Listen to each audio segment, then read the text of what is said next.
किस लिए? ध्यान करने के लिए जो साधक सो रहे थे उसी को जगाने के लिए घंटी बजी। सतगुरु महाराज जी एक बार मनिहारी गए थे सत्संग करने के लिए, ध्यानाभ्यास था। आश्रम में घड़ी घंट नहीं था। सतगुरु महाराज जी व्यवस्थापक को बुला करके बोले पैसा नहीं तो पैसा लीजिए, घड़ी घंट मंगवाइए, नहीं घड़ी घंट मंगाएंगे थाली बजाइए, ताकि इससे ज्ञात हुआ सत्संग का समय हो गया है, ध्यान का समय हो गया है। इसीलिए घड़ी घंट बजाया जाता है कि अभी सत्संग का समय हो गया। अब जब घड़ी घंट बजती है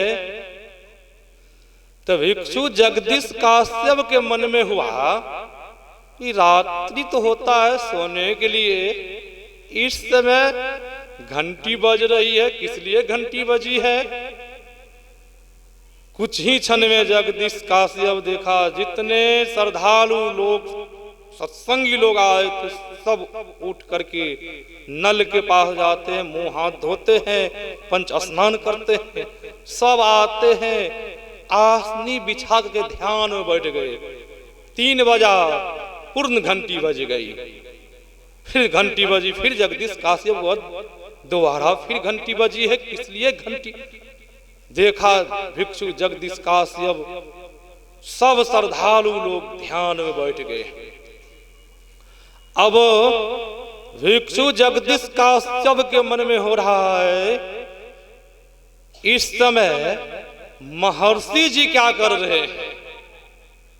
उनके भक्त लोग सब तो ध्यान करने के लिए बैठ गए हैं, महर्षि जी क्या कर रहे हैं? चल के देखना चाहिए। अब चल दिए देखने के लिए। सतगुरु महाराज जी के झोपड़ी के पास जो ही पहुंचते हैं, सतगुरु महाराज जी का दरवाजा खुला था। संत किसी से नहीं डरते हैं, दरवाजा नहीं। आजकल के बहुत तो ऐसे महात्मा हैं कुंडा लगा कर सोते हैं। सतगुरु महाराज जी खुला दरवाजा, जैसे देखते हैं भिक्षु जगदीश काश्यप अंदर में एक चौकी लगी हुई है, चौकी पर मच्छरदानी लगी हुई है, मसहरी लगी हुई है, और सतगुरु महाराज जी ध्यान में बैठे हैं। भिक्षु जगदीश काश्यप को बड़ा आश्चर्य हुआ। महर्षि जी भी अभी ध्यान कर अपने रूम पर पहुंचते हैं। सुबह हुई, सत्संग शुरू हुआ भजन के द्वारा, इस स्तुति हुई, परमाराध सतगुरु महाराज जी के रचित ग्रंथ सत्संग योग से पाठ हुआ। सतगुरु महाराज जी कहते हैं भिक्षु जगदीश काश्यप जी को माइक दिया जा बोलने के लिए, प्रवचन करने के लिए। जब भिक्षु जगदीश काश्यप जी को माइक दिया गया बोलने के लिए, तो भिक्षु जगदीश काश्यप ने कहा, मैं बोध ग्रंथ में पढ़ा था भगवान बुद्ध इसी कली काल में आए, अपने भिक्षु के साथ ध्यान करते थे और आकाश मार्ग से चलते थे।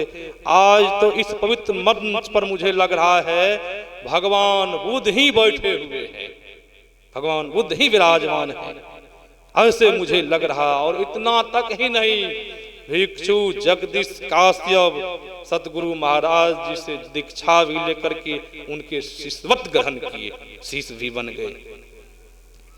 वही सतगुरु महाराज वही वेद के ऋषि कह रहे हैं, इसी के अंदर में 14 भाषाएं हैं, जितने तीर्थ है सब तीर्थ विराजमान है।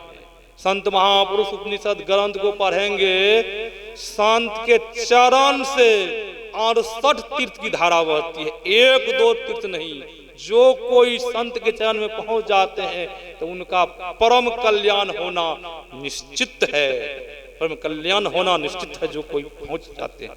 वही सतगुरु महाराज जी वेद के ऋषि कहते हैं, इस शरीर के अंदर में सब तीर्थ विराजमान है, जितने भाषाएं सब। फिर दर्शन क्यों नहीं हो रहा है?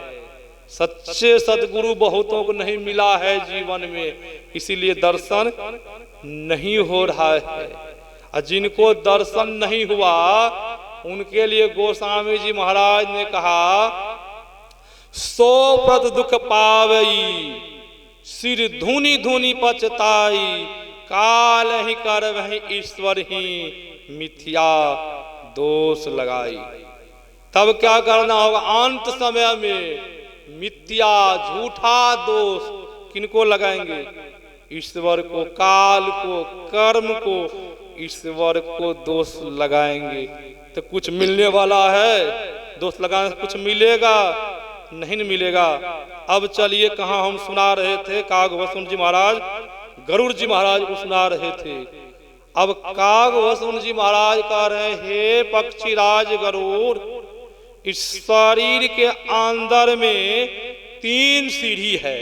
हमारे विनय सागर जी महाराज संक्षिप्त रूप में सुनाया, इस 3 सीढ़ी का वर्णन किया है भी।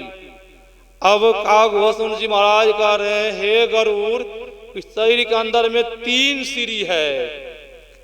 गरुड़ जी महाराज ने कहा, समझाइए मुझे 3 शरीर के बारे में। तो कागभूषण जी ने कहा, इस शरीर के अंदर में नीलगिरी पहाड़ है। नीलगिरी पहाड़ जिस चर्चा राधा स्वामी ने किया, जिस संबंध में तिरमिर कहा है, अब कागभूषण जी महाराज नीलगिरी पर्वत कह रहे हैं। वह नीलगिरी पर्वत क्या है? तो कागभूषण जी ने कहा, हे पक्षीराज गरुड़, वही नीलगिरी पर्वत जो है वह अंधकार है, वह नरक का सीढ़ी है। जिस मानव के अंदर में जो कोई अंधकार को देख रहे, तो सोचिए हम नरक के सीढ़ी पर पैर दिए हैं।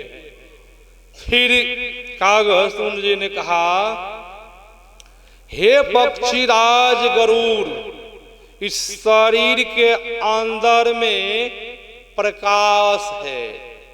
जो साधक साधिका अपने अंदर में प्रकाश को पाता है, तो सोचिए स्वर्ग के सीढ़ी पर पैर दिए हैं।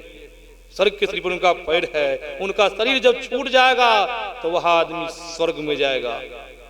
फिर पुनः कागभूषण जी ने कहा, हे पक्षीराज गरुड़, इस शरीर के अंदर में वह सार शब्द है, जो सार शब्द दिन रात चलते रहता है, उनका कभी बंद नहीं होता है। वो धुनी, वह धुनी किधर से? वह धुनी ऊपर के ओर से नीचे की तरफ आ रहे हैं। वही सार शब्द है। उसी को ऋषि ने कहा है, सत्य नाम कहा है, आदि नाम कहा है, ओम कहा है। वही सार शब्द को पकड़ने, वह शब्द बहुत सुरीला है, बहुत मीठा है, अंदर में बहुत प्रकार की धुनी हो रही है। कागभूषण जी महाराज ने कहा, हे पक्षीराज गरुड़, जिनको वह शब्द की प्राप्ति, वह शब्द जिन्होंने अपने अंदर में पा लिया है, तो सोचो वह अपवर्ग के सीढ़ी पर को रख दिया है। उनका मुक्ति निश्चय है। वह जब शरीर छोड़ेगा तो उस परमात्मा मिल जाएगा। ऐसा वर्णन किया है। फिर महो उपनिषद के ऋषि ने कहा, भारो विवेकी शास्त्रम भारो ज्ञानम रागी नच अशांतस्य मनो भारो भारो नात विदो वपु।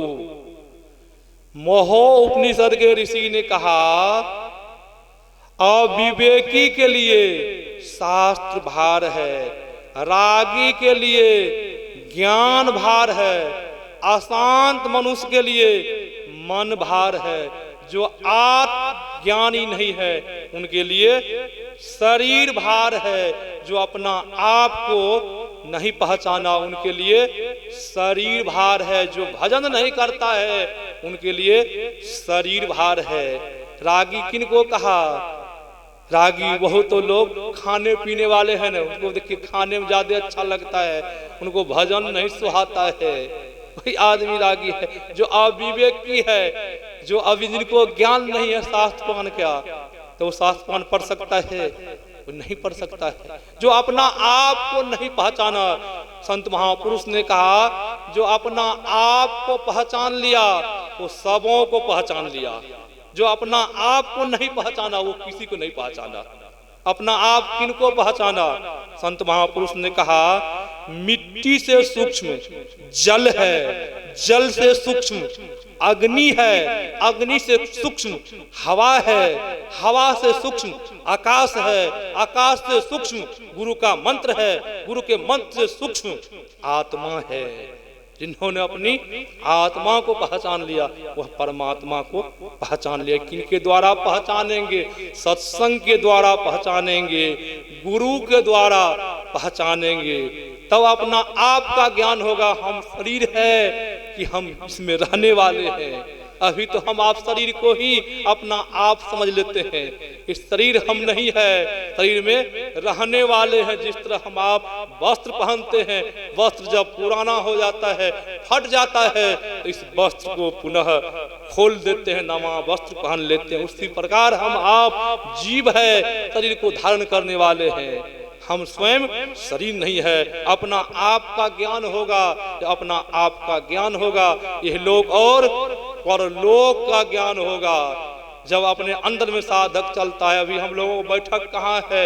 हम लोगों को बैठक दो नेत्र के बीच में है। अभी हम लोगों को संसार का ज्ञान हो रहा है और शरीर का ज्ञान हो रहा है। इंद्रियों का ज्ञान कर रहे हैं, उनसे आगे ज्ञान नहीं हो रहा है। जब इनसे हम आगे बढ़ेंगे, हम आप स्वप्न में आते हैं तो स्वप्न में 10 इंद्रियां छूट जाती है, 4 इंद्रियां बचती है। जब उससे नीचे आते हम आप सुषुप्ति में तो वहां 13 इंद्रियां काम करना